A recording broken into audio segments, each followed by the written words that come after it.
Hola, buenas noches a todos y bienvenidos a la tercera entrega de Kino Anime.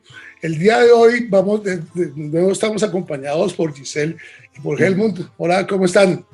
Hola a todos. Muy chévere, Martín, estar aquí los dos otra vez hablando acá de estos temas tan interesantes.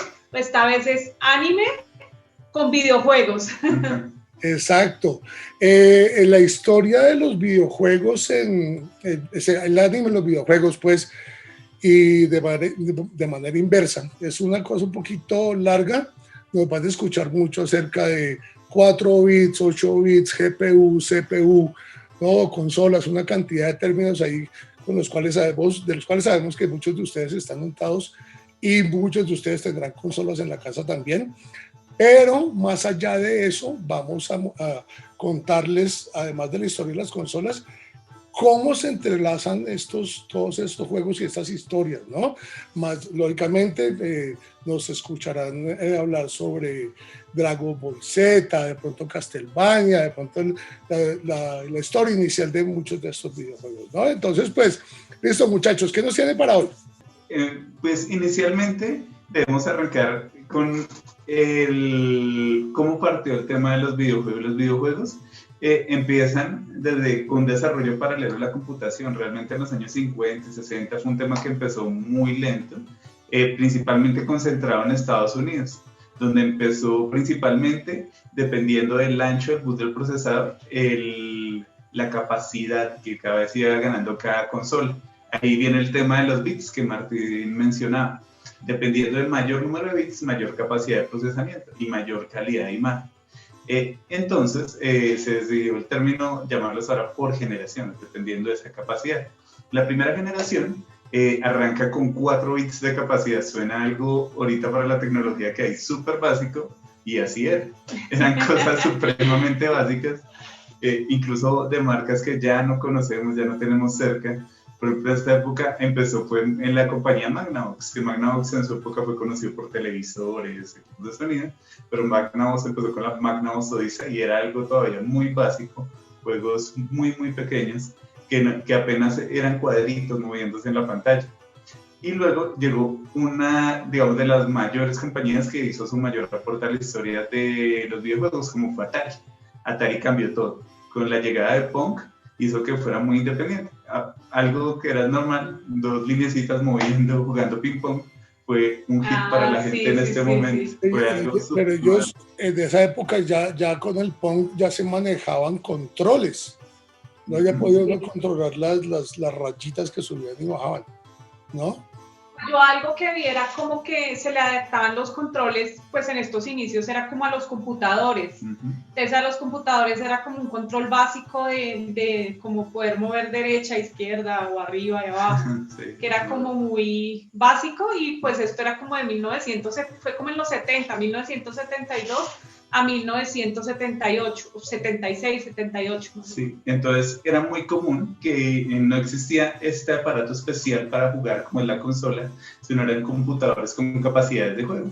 Los computadores al principio eran cosas que eran muy, digamos, personalizadas para que cada usuario, la computación era de aficionados. Igual los videojuegos, eran modificar esos computadores para poder jugar. Eran computadores con pequeñas tarjetas que permitían hacer esos movimientos. Y entonces ahí viene una figura muy grande que fue Ralph Baer, el que empezó todo este movimiento para llevar a esos computadores y a esas consolas a separarse en los años 70. Porque ahí viene una cosa importante, porque para esa época todavía no existían para los computadores los cartridge, sino era como los disquetes grandes, ¿no? Y eso también un poco más grandes. Pero entonces, porque para los que no saben, Steve Jobs trabajó en Atari, ¿no? Y pues él también...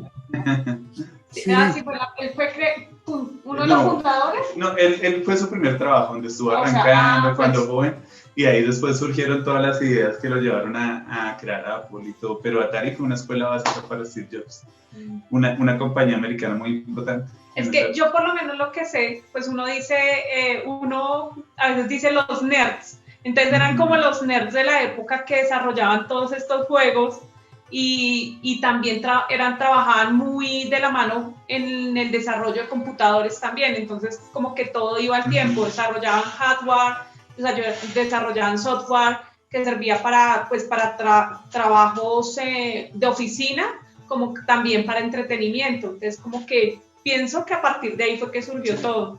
Porque es que mira que ahorita Helmut dijo una cosa muy importante, los computadores eran antes muy personalizados y resulta que la ideología que tenía, por ejemplo, tanto IBM como Apple en esa época y Motorola también, era que la gente fueran programadores, ¿no? Estaban enfocados hacia eso, ¿no? Programa y para vender, más o menos era como la filosofía que tenía.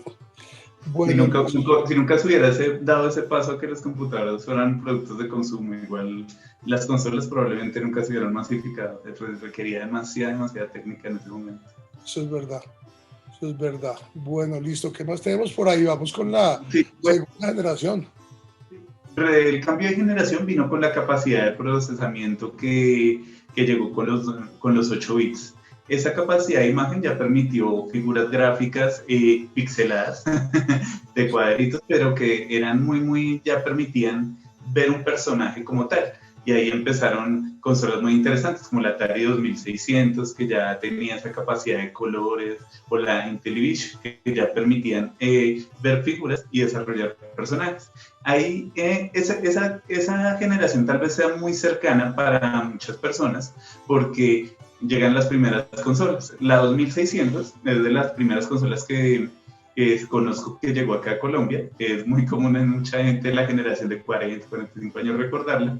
Igual que también mi primera consola, la Sega 8 bits, también es de esta época, de años 77, 80. Y ahí empieza la relación entre la animación y los videojuegos. En este caso no es anime, era animación tradicional. Era el videojuego de Pac-Man, un super videojuego que fue llevado por primera vez a animación. Sí, la camiseta de Martín.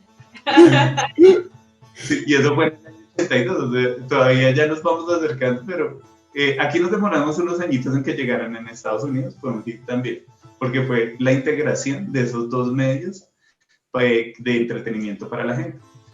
Es que para interrumpirte, es que como pasaba también, como pues lo que decía Helmut, como nosotros hablábamos en otros videos de anime, aquí se demoró todo en llegar, entonces mientras estamos hablando de una segunda generación de 1976 a 1983, aquí tal vez, yo creo que lo estamos viendo en los 90, aquí muchas consolas llegaron ya hasta los años de los 90 acá a Colombia, entonces pues así mismo los juegos ya eran consolas descontinuadas que muchas veces se adaptaban aquí en Colombia o eran ya, ¿cómo decirlo? Como clones, sí, o a partir de desperdicios de consolas que traían de Estados Unidos, ya consolas que no servían, las adaptaban acá en el contexto colombiano y pues llamaban, no sé, ¿cómo es que se llamaba esta consola? El Family. El Family, pero el Family, ¿cómo era?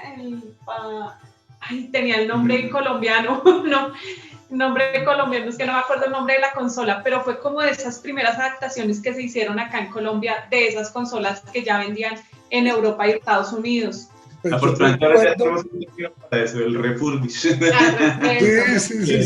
Porque yo me acuerdo que con mis hermanos tuvimos uno que se llamaba el Nichiman, ¿no? Y ese era de cartridge también. Pero lo que ustedes dicen, yo me imagino que eso era una adaptación de coja partes de aquí, de allá, póngalo punto, pero no era lo mismo, porque mis primos tenían el Nintendo, el primero que salió, y ellos nunca se les dañaba, y toda la vida que tuvieron ese Nintendo, nosotros llevamos por lo menos 5 veces la consola nuestra a arreglar, ¿no? Entonces muy posiblemente sí, ellos como que armaban a las malas las consolas y los controles, ¿no? Sí, y todo eso lo llevaba uno a una actividad normal en esa época, que era soplar el cartucho. Sí. Yo creo que fue la actividad normal de los niños de los Es verdad, eso es verdad, ay Dios mío. Bueno, entonces eso era, pero un momentico porque es que tengo una pregunta. Mattel es una empresa gigante, ellos hacen muñecos de todo, ¿no? Pero entonces como ellos sacaron el Intellivision, ¿Qué pasó con eso? ¿Eso murió? ¿Se cansaron de las consolas o simplemente no les dio dinero? Es curioso, hay unas de las opiniones veíamos que de pronto fueron adelantados a su tiempo. Ellos trataron de meter ya la primera imagen de 16 bits. De pronto, para mencionar 16 bits para que todos lo tengan, es una consola como el Super Nintendo, de la cual vamos a hablar más adelante. Pero esa actividad de ventas no funcionó mucho realmente, y Mattel terminó dejando ese mercado de juguetes y concentrándose en lo normal y dejándose a las otras compañías. De pronto ahí en los 70 es donde se ve el esquema, digamos el ecosistema de mercado, que se concentra en compañías que hacen consolas y compañías que hacen juegos, estudios que hacen juegos. Algo parecido a lo que vemos en el mercado de ficción. Y los que se dedicaron solo a la comercialización, por ejemplo el caso de Mattel. Mattel se dedicó como al tema del comercio, entonces lo que hizo fue coger los muñequitos que ya estaban en temas de animación o los que estaban en videojuegos, entonces hizo ya los muñecos, las loncheras y distintos temas para poder comercializar.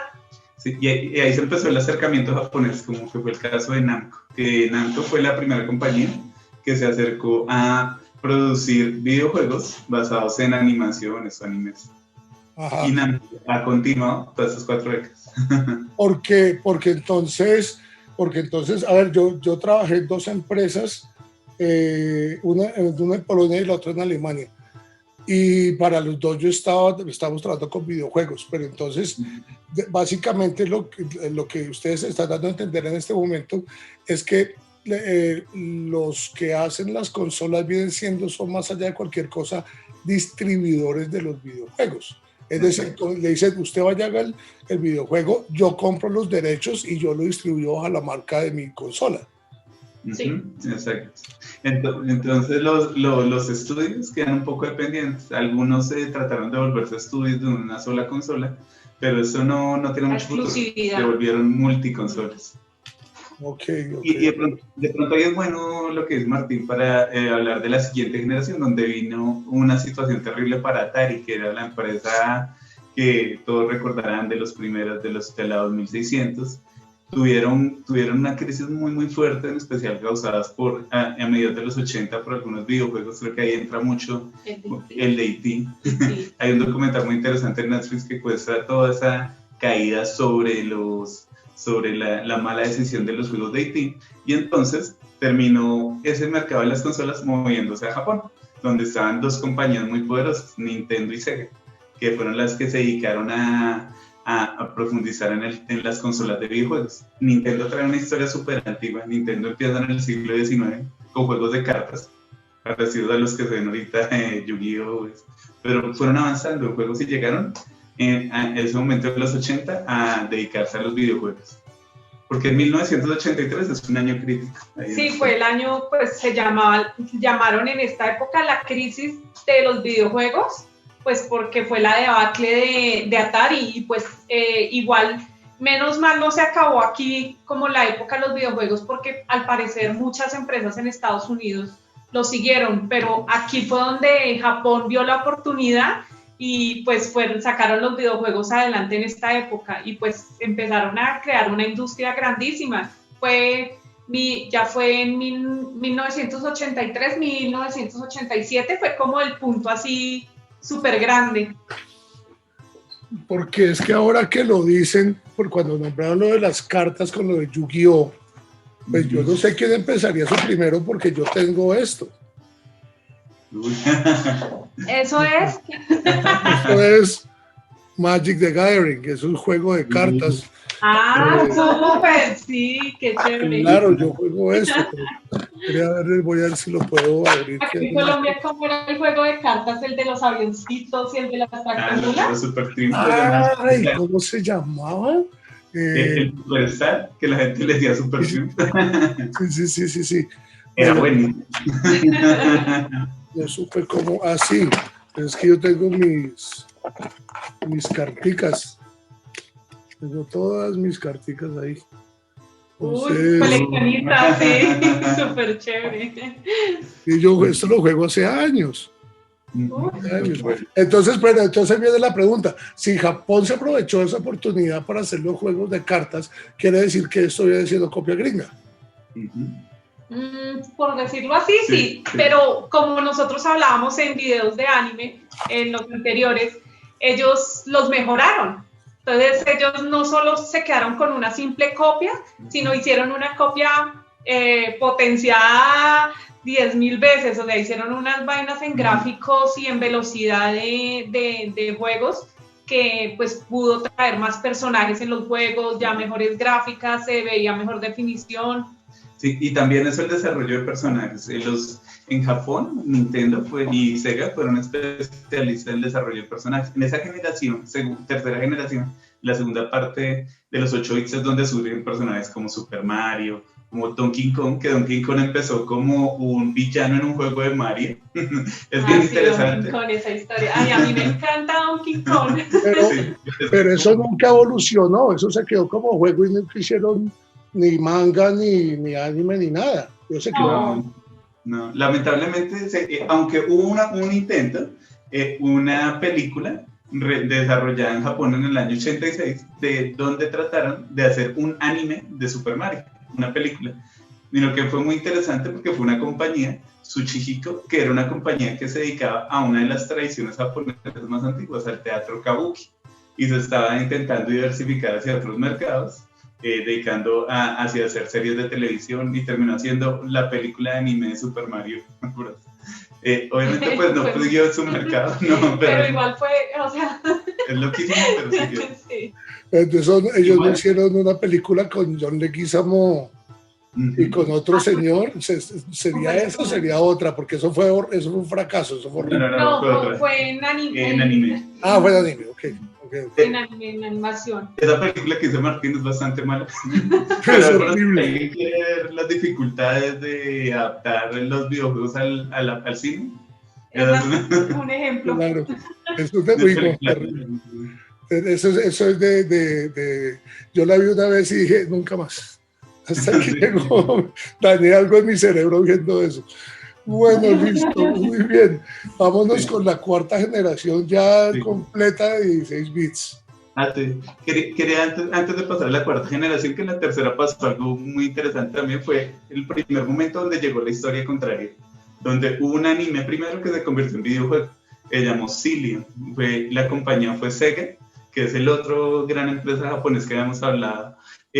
Y tomaron esa idea de tomar este anime, proyectarlo y como una campaña expectativa, cuando llegaron después con el videojuego, inspirado en el anime, en 1980, mediados de los 80.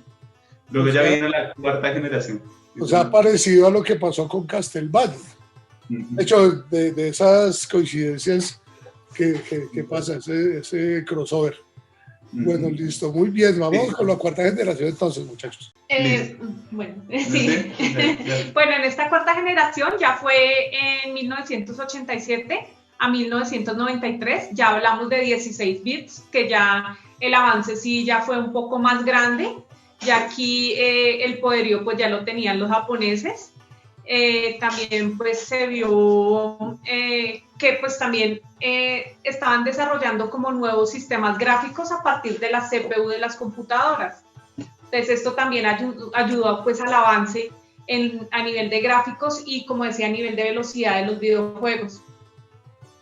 Entonces bueno, la cosa ahí es que empezaron a desarrollar, si te entendí bien, entonces empezaron a coger lo que eran los sistemas computacionales, pues, emulemos esto para poder ponerlo en consolas.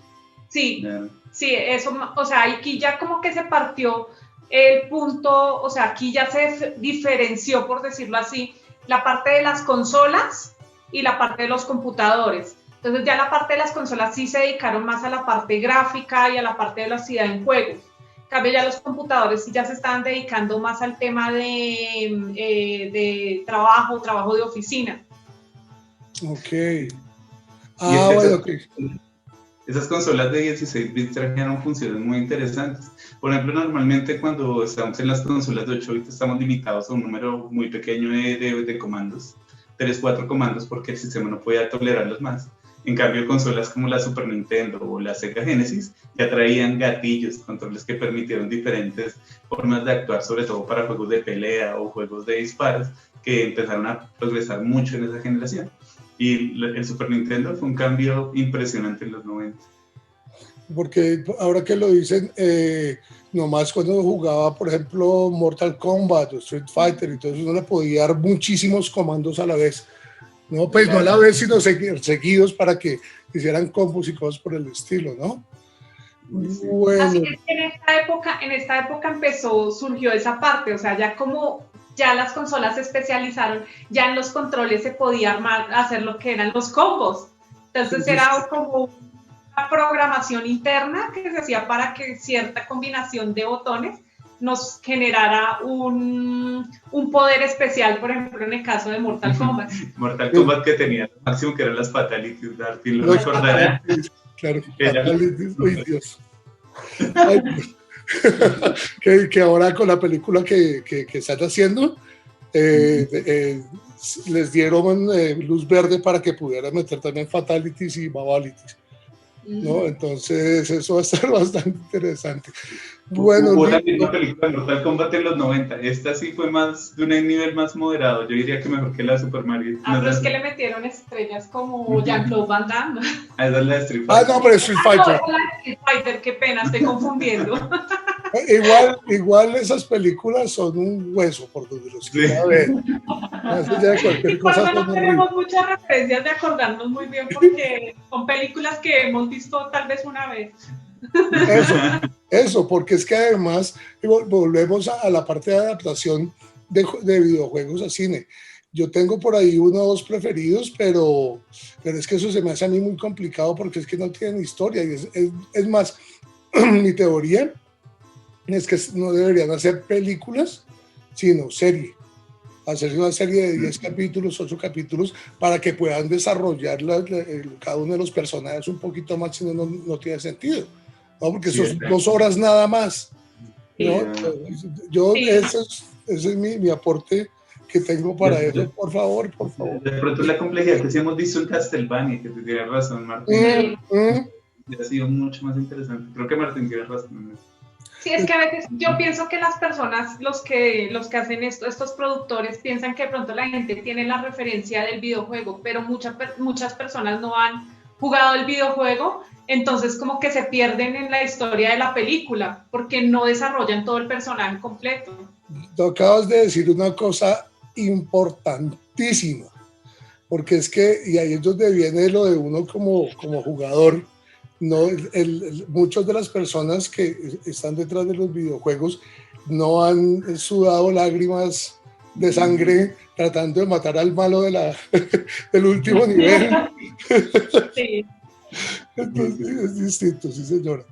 Bueno, muy bien, tenemos ahora aquí una cosa muy importante y es la consola, la Mega Drive, que esa era solo pues se daba más en Europa. Y ahora hay una vaina que ustedes dijeron, cuando estábamos hablando de los híbridos de las consolas, muchas de esas no pudieron llegar acá, fue por los sistemas eléctricos que tenían. Entonces también, allá solo son 220, aquí son 110, y encima allá se maneja el sistema PAL para video y aquí se maneja NTSC. Eso es importante. Eso sí, es un tema importante a nivel técnico. El video PAL proyectado en NTSC, el sistema que tenemos acá, se ve terrible, se ve líneas, se ve angosto, ese tema es complejo. Y encima le toca comprar uno transformador para que pueda la consola conectarse. Es un problema. O sea, lo sé porque me pasó con mi primera Xbox. Lo sé. Sí, incluso en esa época, Martín, era muy curioso, existía la creencia que los videojuegos por esas imágenes estáticas dañaban el televisor. Entonces la gente también, acá en Latinoamérica fue un obstáculo muy grande para que los papás que eran los que le compraban videojuegos a los niños. Por eso creían que estaba construyendo dañar el televisor, pero ya estaban preparados para esas circunstancias. Y más que en la casa solo había un televisor, entonces pues las mamás, no, porque se me tira el televisor y no puedo ver la novela. Historias de los 90. Ay, Dios. Yo por lo menos me acuerdo que a mí me tocaba pagar, o sea, mi mamá me dejaba jugar por las tardes y me tocaba pagar el televisor tipo, el videojuego me tocaba o sea, acabarlo tipo 7, porque como en esa época creo yo tenía todavía la consola que no permitía guardar el juego. Ay, sí, memoria, claro. Ay, Dios mío, no, eso era un sufrimiento porque yo a las 5 de la tarde, hágale, y ya uno sí, ya a las 6:30 no llevaba avanzado el juego, no, ya para qué, ya mejor ya lo apago. Bueno, pues espere un momentico, porque para esta época hay 3 empresas grandes. Están Konami, Capcom y Tecmo. ¿No? Estudios de videojuegos, grandes productores. Y se empezaron a meter con los temas de anime, como dice Martín. A finales de los 80 empezaron a trabajar. Aquí una figura que ya hemos mencionado en el primer video, que fue Osamu Tezuka, estuvo en el primer videojuego que hizo Konami de anime, que es la historia, creo que lo tradujeron como la historia de un fénix cuando lo vi acá. El nombre en japonés es Hinotori Hougen. Hinotori Hougen, algo así. Yo solo vi un capítulo, la verdad no es un anime que haya visto mucho, era un anime muy bonito, muy buenos gráficos y no sabía que había sido el primer videojuego de Konami de anime, una muy interesante. Del 87.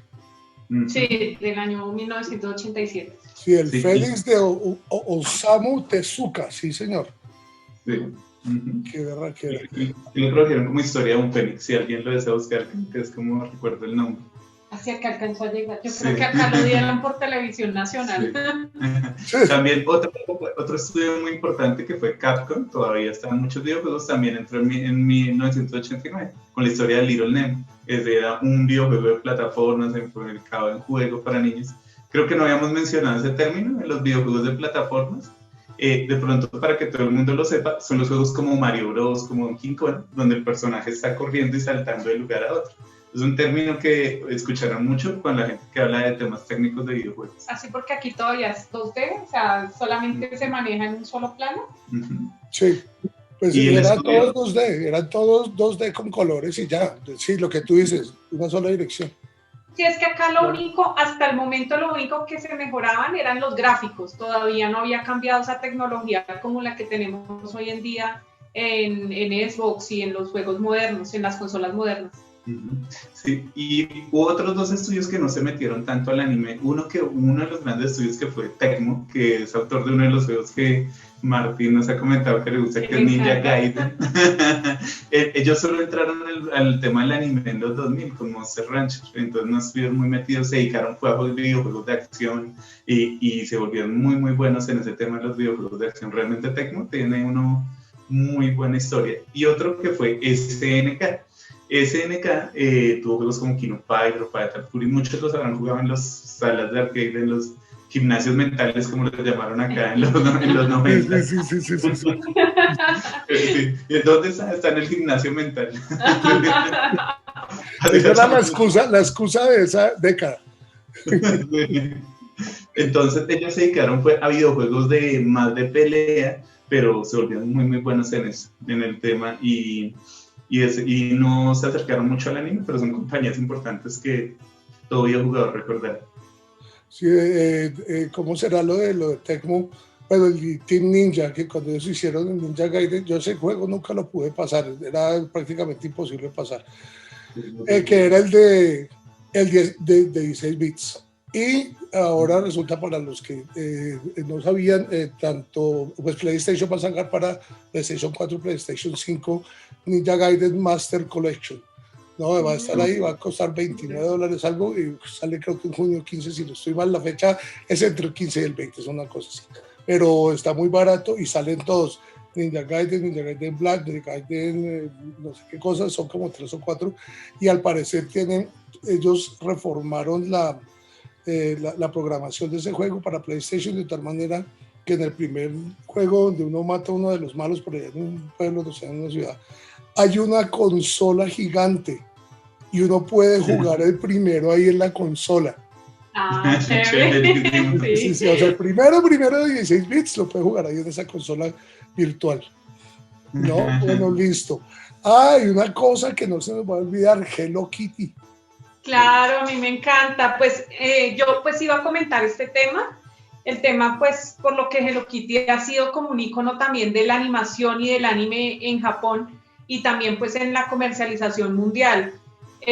nosotros aquí vemos pues sorprendidos que solamente hasta el año 1992 se creó como el primer videojuego de Hello Kitty, y además pues se hizo en una consola que ya para la época a nivel mundial ya iba como saliendo, porque que era la Famicom, que pues aquí todavía la teníamos, pero ya la estaban descontinuando a nivel mundial. Entonces, pues sí es como una sorpresa ver por qué en esa consola la sacaron y por qué solamente hasta ese año. Entonces, la verdad sí es un tema pues interesante. Es que es bien raro que hayan decidido eso. En el 92 creo que mi regalo de Navidad fue un Famicom en ese momento. Y ya era una tele que iba de salida. Era sí, muy que barato, ya era económico sí. Acá, sí. Yo me acuerdo también el Family, aquí era pues ya como lo están descontinuando a nivel mundial, pues acá ya llegaba más económico. Sí, ya era mucho más barato. Claro, y la cosa, lo que más o menos acaba de tocar Helmut ahora, resulta que cada consola finalmente les salía a ellos como decimos entre 8 y 10 dólares a producirla. Entonces, y luego la vendían muy cara. Entonces, al ver que se vendían las otras consolas, las de Nintendo, que iban a sacar unas nuevas, pues vendamos esto a precio huevo, pero por lo menos cojamos algo de plata porque se nos va a quedar todas esas cajas ahí. Más bien vendamos como sea. Así nos llegaban acá. Si no hubiéramos tenido la oportunidad. Y yo leía que eso era como una estrategia de mercadeo que ellos hicieron en la época. Ellos, para poderlas vender más económicas, ellos no las vendían en Europa o en Estados Unidos, ellos las vendían en países latinoamericanos o las vendían en países de Asia, pero no tan grandes. Y también en África creo que alcanzaron a llegar también las consolas. Vietnam, Tailandia. Sí. Algo por el estilo. Vea pues, muy interesante eso. Bueno, listo muchachos, nos vamos con 32 y 64 bits. Ese cambio es el cambio gigante, de 2D a 3D también, el cambio que permitió 64 bits. También llegó la solución a los problemas que decía Giselle, que era un problema típico de todo un niño en los 90, que era guardar los juegos. Sí. Las consolas de 32 y 64 bits llegaron 3 actores de Sony con el PlayStation, Nintendo con el Nintendo 64, por los 64 bits. Y tenía por primera vez la función de guardar. Me recuerdo que PlayStation era con unas tarjetas especiales, unas tarjetas de memoria, que permitían guardar los juegos y parar y continuar más adelante. También la ventaja del CD, que el CD pues en ese momento estaba como un nuevo medio de almacenamiento mucho más eficiente que los cartuchos. Se acabó el tema de soplar el cartucho que hablábamos ahorita. Pero llegó un nuevo enemigo, el miedo a que se raye el CD. Ay, sí. Todavía lo sufro con el Wii. Nosotros jugamos Wii, que es una consola que hablaremos ahorita, pero es la que más nos gusta. Pero de esta época es muy interesante en los 90. Acá en Colombia también fue la época donde se popularizaron las salas de juego, donde uno alquilaba los computadores Ataris por horas, los consolas, iba y jugaba un rato, 1 hora, 2 horas, y podía acceder a una cantidad de juegos muy grande. Entonces, esto popularizó mucho, hizo que la gente llegara a comprarlos también mucho más baratos. Otro también videojuego impresionante de esa época fue el Sega Saturn, que ahí viene un personaje muy importante que Martín nos estábamos hablando, que Martín lo veía muy importante. Sí, porque ya hicieron películas de él y todo, Sonic the Hedgehog, ¿no? Y entonces, pero hay una cosa que yo quiero repisar ahí, porque es que sí, definitivamente qué bueno que uno ya podía guardar su estado dentro del juego, pero él lo partía de medias metas, y si no, solo al principio de cada nivel. No era que yo, me cansé, paro acá, grabo y me voy y mañana arranco ahí. No, eso no existía, le tocaba de nuevo el nivel desde el principio o a algunos el Super Mario se veía, hasta que uno no llegaba como a terminar una parte del mundo, no guardaba. No guardaba, sí. Que fue, de hecho fue el primerito, sí. Bueno, hola a todos, nos tocó parar acá porque quedó más largo el video de lo que pensábamos, porque eso está interesantísimo. Entonces, por ahora, háganle clic en la campanita, suscríbanse al canal, hagan sus comentarios en la parte de aquí abajo, sus preguntas también, y nos vemos dentro de 15 días, ¿no? Entonces, pues se les quiere mucho, hasta luego.